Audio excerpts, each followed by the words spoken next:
Olá, tudo bem?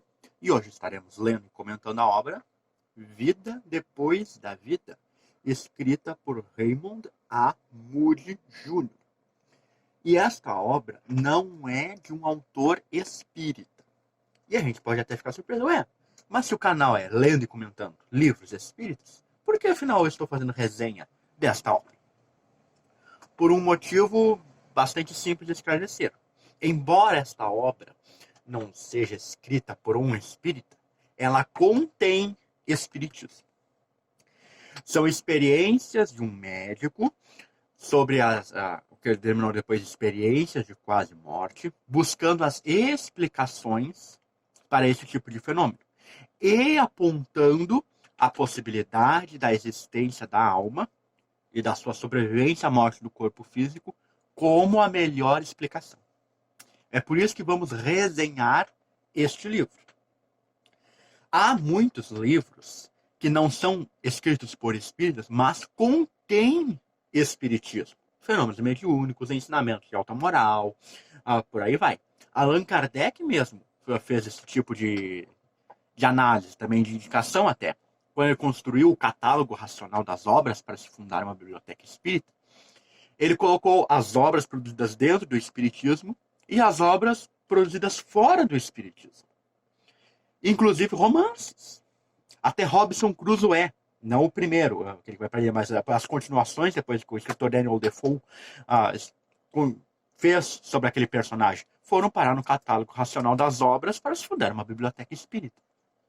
Então, esse tipo de obra, que não é escrita por um espírita, mas que contém espiritismo, também serão objeto de análise, de comentário, neste canal. Assim como, por exemplo, foi na outra semana, onde tivemos uma obra escrita por um autor espírita, que inclusive tinha as aparências de falar de espiritismo e não falava. Casos assim também vão ocorrer. Mas sobre o que fala o livro Vida Depois da Vida e quem é o seu autor? Bom, ele é um médico americano, mas a formação inicial dele não é medicina. Ele se formou primeiro em filosofia. Lecionou filosofia e depois, quando estava já com uns anos de prática docente, ele resolveu cursar então medicina. Porque dentro do curso de filosofia ele sempre se interessava pela história da medicina. E aí o objetivo dele, ao se formar em medicina, era unir filosofia e medicina. Criando assim, não necessariamente criando, mas dando avanços, pesquisando, incentivando a área de filosofia da medicina, que é um campo assim pouco explorado. E ele vai relatar, então, que uma vez ele escutou quando ele era aluno um professor que diz que teve uma experiência de quase morte, ou seja, que ele teve lá uma doença, foi para o hospital e aconteceu certas coisas. E aí o jovem Raymond Moody ficou muito impressionado e guardou mentalmente aquela experiência. E conforme ele foi passando, ele começou a ver que tinha outras pessoas que tinham o mesmo tipo de experiência. Então ele começou a juntar casa, a coletar e entrando na faculdade de medicina, ele resolveu se dedicar a estudar esse tipo de fenômenos. Então passou a compilar casos, a fazer conferências sobre, e por fim resultou na publicação deste livro. Podemos ver aqui a capa aqui é talvez um pouco sensacionalista na tradução para a língua portuguesa. Por exemplo, vai dizer aqui, relatos tão semelhantes, tão reais, tão esmagadoramente positivos, que poderão mudar a visão da humanidade sobre a vida, a morte e a sobrevivência eterna do espírito. O Raymond Moody ele é mais cauteloso. Ele bota, assim, que são filmes interessantes, sim, que podem mudar muito, mas ele não é tão categórico, por exemplo. Ele vai ter uma postura, assim, reservada, cautelosa. E podemos ver por aqui, que aqui esse livro que eu tenho é a 7ª edição.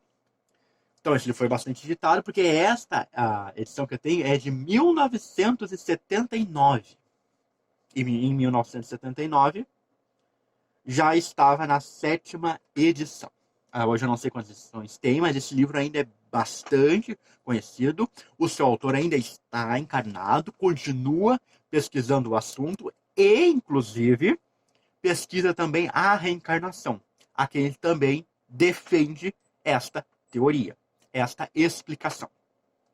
Infelizmente, ele não conhece o espiritismo. Talvez, se ele conhecesse, seria uma grande adição às suas pesquisas. Bom, então como é que é esta obra? Os primeiros capítulos dão os agradecimentos, os prefácios. Tem um prefácio muito bom daqui da Elizabeth Kübler-Ross, que foi uma pessoa também que estudou as pessoas que estavam próximas à morte, ou morrer, etc. E aí, no início, ele conta como é que foi a trajetória dele, como é que ele resolveu estudar esse tipo de fenômeno. E no capítulo 2, que é o capítulo mais extenso desta obra, ele dá os 15 passos ou etapas de uma experiência de quase morte, trazendo então relatos. Ele vai colocar que, obviamente, nem toda a experiência de quase morte passa pelos 15 passos ou 15 etapas. Mas que a sua grande maioria, assim, 10, sempre tem. Tá? E ele compilou esse caso através das várias experiências daquelas pessoas que tiveram a morte clínica detectada e depois foram ressuscitadas. Então, por exemplo, sei lá, a pessoa entrou no hospital e teve uma parada cardíaca. E aí foram fazer o procedimento de ressuscitação, que é aí que fica, a pessoa pressiona maquinalmente o coração fazendo força, e aí a respiração boca a boca, e aí as pessoas voltavam. É isso que é a ressurreição. É um procedimento, um nome técnico até. E aí, depois que elas retornavam à vida, elas relatavam que presenciaram algumas coisas, assim. E então ele vai elencar os 15 passos. E quando a gente começa a ler as descrições que ele traz, é notório a semelhança com os fenômenos espíritas, com as descrições trazidas pelos espíritos, com as explicações de Allan Kardec. Uma das coisas assim, mais patentes, assim, mais gritantes que tem, é que praticamente todos afirmavam que tinham um outro corpo. Um corpo que muitos chamaram de corpo espiritual. Alguns disseram que era bastante definido, bastante semelhante ao seu corpo físico, outros disseram que era um pouco diferente, que era talvez mais disforme, e que através desse corpo conseguiam ver, escutar, presenciar, mas de um modo diferente. Tanto que uma das características da passos ou etapas é a dificuldade de expressar o que aconteceu, de encontrar as palavras adequadas para isso. As pessoas relatam muita dificuldade. E a gente sabe, pelas explicações de Allan Kardec, que o perispírito, vamos dizer assim, é o nosso corpo espiritual, é o elo entre o espírito e o corpo físico, que se enxerga, se escuta, se percebe por todo o corpo espiritual, por todo o perispírito, e que as coisas do mundo espiritual são totalmente diferentes do mundo físico, tanto que muitas vezes encontrar as palavras adequadas não é possível e se usa de comparações. Nos relatos mediúnicos mesmo, muita gente vê a André Luiz, a Camilo Castelo Branco, Manuel Filomeno de Miranda, entre outros, dizendo que não tem exatamente como explicar, assim, com exatidão o que presenciaram, o que viram, o que acontecia no mundo espiritual. E se usam de comparações. André Luiz mesmo tem um caso bastante significativo na obra Obreiros da Vida Eterna, quando eles estão se preparando lá, a equipe, com o instrutor Jerônimo, para vir à Terra desempenhar uma missão que acompanhar a desencarnação de 5 pessoas. E eles vão a um determinado local no mundo espiritual para receberem uma assistência. E aí, no caso, vai vir um espírito muito superior, que está em outras já paragens evolutivas, muito além. Tanto que tem todo um processo para ele poder se materializar, para ele poder aparecer, e aí André já dizendo como é que eles fizeram, cada um teve que auxiliar, criar uma paisagem, etc. Mas aí na hora desse espírito, o Asclepios, falar, André coloca textualmente, ele não conseguia, não tinha palavras humanas para dizer o que ele escutou. Era belo, era profundo, era tocante, assim, mas além disso tudo, ele não conseguiu reproduzir para nós encarnados o que o Asclepios, esse espírito bastante evoluído, disse naquele momento. Então ele teve que confessar assim, ó, não tem jeito, tá? Não tem palavras humanas para eu passar exatamente o que ele nos disse. Aqui o mesmo acontece com essas pessoas. Então elas se veem fora do corpo, elas enxergam aquele túnel, muitas vezes elas começam a ver toda a sua vida de novo, a retrospectiva panorâmica, que também é um fenômeno muito conhecido nos processos de desencarnação, a pessoa desencarna, e quando está desencarnando, está morrendo, todo o filme na vida dela começa a passar. Aqui essas pessoas também tiveram, na sua grande maioria, esse tipo de fenômeno. Encontro com um ser da luz, muitos falaram, e aqui ele coloca, e daqui a pouco a gente vai voltar para explicar o que é isso, mas também encontro com outras pessoas, olha só que novidade. Pais, avós, filhos, amigos que já haviam desencarnado e que agora vinham para receber das instruções e muitos deles para dizer, volta que não está na tua hora ainda, tá? E todos esses 15 passos ou 15 etapas têm claramente ali fenômenos muito conhecidos que no Espiritismo a gente já está assim, cansado de ler, de ouvir relatos. E aqui nós temos então um trabalho de uma pessoa que nem conhece o Espiritismo, trazendo também confirmações assim, do outro lado. Sendo uma pesquisa bastante séria, muito interessante, e onde o autor não coloca fazer o carro na frente dos bois. Ele não sai dizendo, não, isso aqui eu provei que não existe, que existe vida após a morte. Ele é bem cauteloso em, primeiro, descrever, remover hipóteses e aí sim apresentar a possibilidade da vida espírita, da vida espiritual. E sobre esse ser de luz que eu acabei de falar, é bem interessante porque ele vai discutir aqui, por exemplo, a influência das ideias. Porque realmente muitos aqui relataram que toparam com um ser assim, iluminado, que dava instruções, conselhos, fortalecia, etc. E muitos acharam que era Cristo.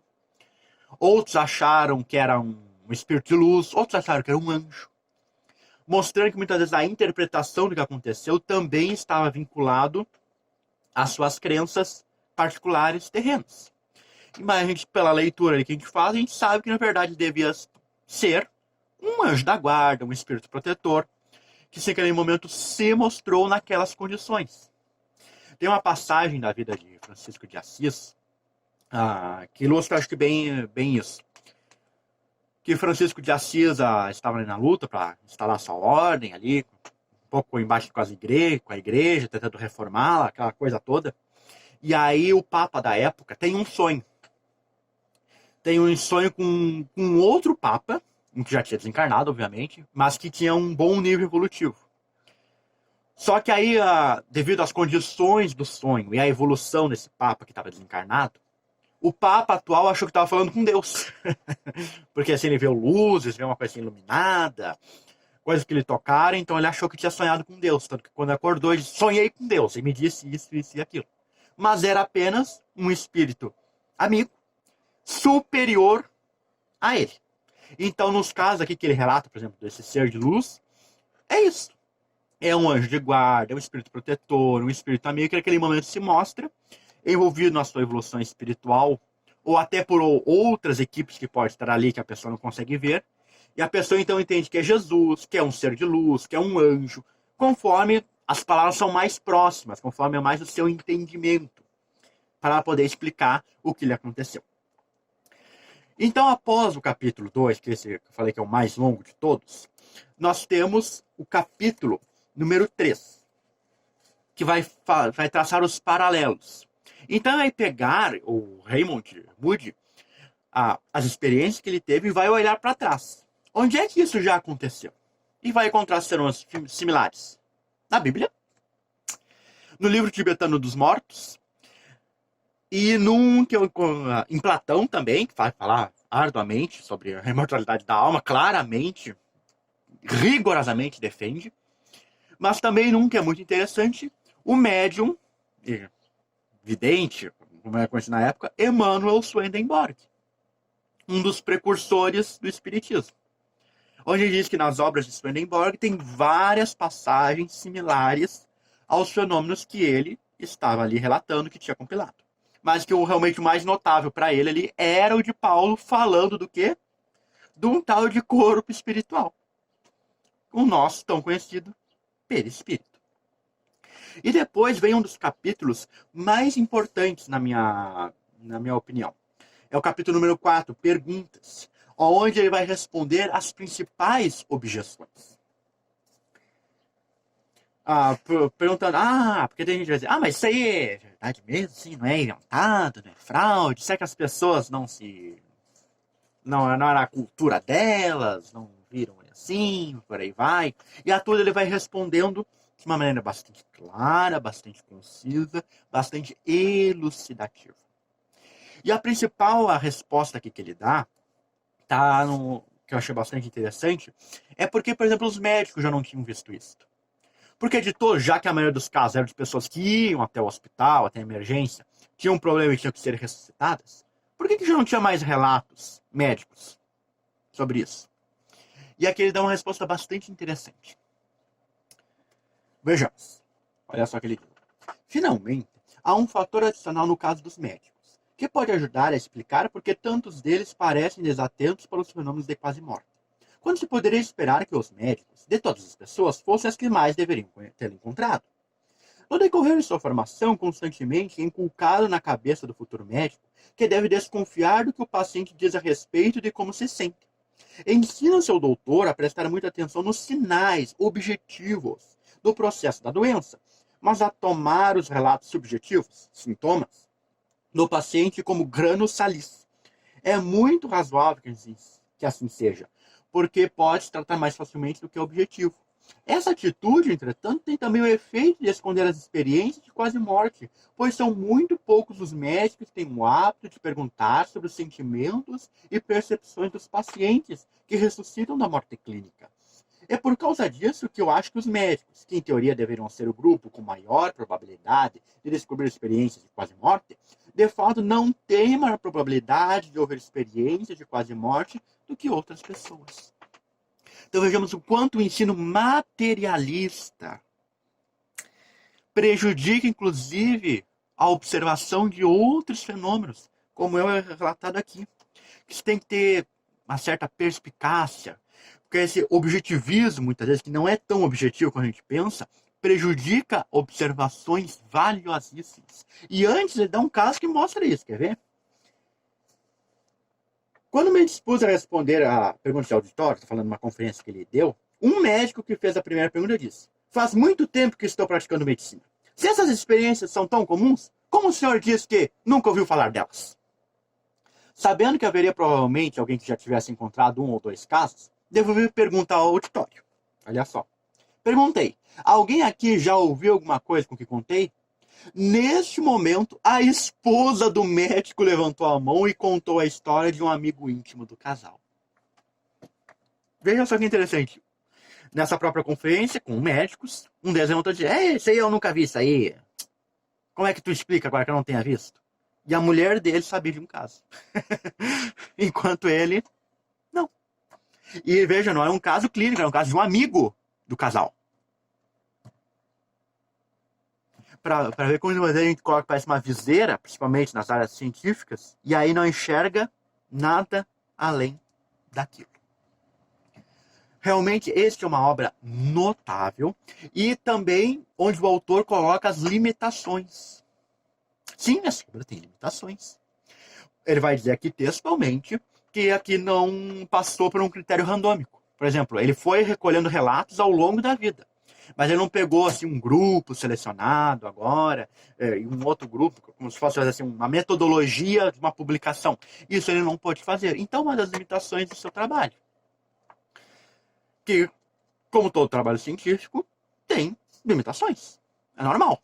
E depois, no final, ainda vai discutir as outras possíveis explicações. Que sempre também surge. Não é uma alucinação, não é uma ilusão de ótica, não é um fenômeno psicológico. E ele vai discutir vários deles, mostrando que alguns realmente não têm sentido. E algumas outras pretensas explicações não são explicações. Então, por exemplo, ele vai elencar aqui um fenômeno psicológico do isolamento.